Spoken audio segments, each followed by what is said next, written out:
Bacaan Injil, Matius 15, 21-28, Rabu, 3 Agustus 2022. Shalom, Bapak, Ibu, dan saudara-saudari terkasih dalam Tuhan Yesus Kristus. Marilah kita mendengarkan sejenak Injil Matius pasal 15 ayat 21-28.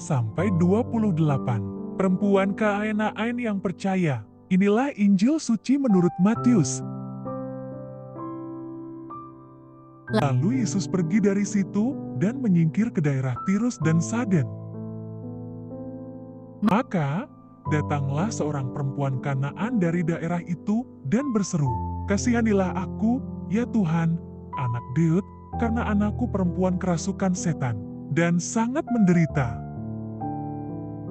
Tetapi Yesus sama sekali tidak menjawabnya. Lalu murid-muridnya datang dan meminta kepadanya, "Suruhlah ia pergi, ia mengikuti kita," dengan berteriak-teriak.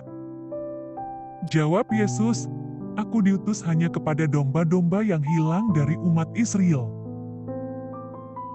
Tetapi perempuan itu mendekat dan menyembah Dia sambil berkata, "Tuhan, tolonglah aku." Tetapi Yesus menjawab, "Tidak patut mengambil roti yang disediakan bagi anak-anak dan melemparkannya kepada anjing."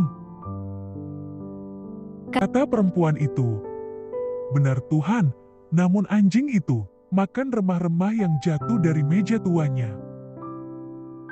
Maka Yesus menjawab dan berkata kepadanya, "Hai ibu, besar imanmu, maka jadilah kepadamu seperti yang kau kehendaki." Dan seketika itu juga anaknya sembuh. Amin. Demikianlah sabda Tuhan. Terpujilah Kristus. Renungan Injil. Perempuan pendosa menjadi beriman. Bapak, Ibu, dan saudara-saudari terkasih, barangkali Yesus terkesan sangat kasar terhadap perempuan non-Yahudi. Dalam perikop ini, Yesus memakai analogi anak-anak dan anjing saat merespons perempuan itu. Tetapi, kalau kita melihat perikop sebelumnya, Yesus juga mengecam orang-orang Farisi yang mengutamakan adat istiadat dan menganggap diri layak di hadapan Allah. Pada masa itu, orang Yahudi menganggap orang Kanaan najis sama seperti anjing. Jadi, saat itu, Yesus tidak sedang bersikap kasar, tetapi hanya mengucapkan kalimat yang umum diucapkan orang Yahudi kepada orang non-Yahudi. Reaksi perempuan itu justru menunjukkan iman yang bertolak belakang dengan orang Farisi. Imannya itu tidak bergantung pada pandangan orang Yahudi kepadanya, tetapi pada Yesus yang ada di hadapannya. Iman perempuan itulah yang mendatangkan kesembuhan atas anaknya. Orang banyak mengalami mukjizat dan memuliakan Allah. Jadi, kita melihat kontras antara orang Farisi yang merasa diri layak di hadapan Allah dengan orang yang dianggap tidak layak oleh masyarakat Yahudi, tetapi justru memiliki iman kepada Yesus. Kita bisa terjebak menjadi orang Kristen dengan sikap take it for granted, atau merasa layak di hadapan Allah seperti orang-orang Farisi, padahal kita hanya mengutamakan perilaku keagamaan yang tampak di luar saja. Kita merasa layak di hadapan Tuhan karena kita sudah memberi persembahan, melakukan berbagai pelayanan atau kegiatan ibadah, dan menjadi aktivis gereja. Lalu, kita merasa lebih benar dibandingkan orang lain dan lebih layak di hadapan Tuhan.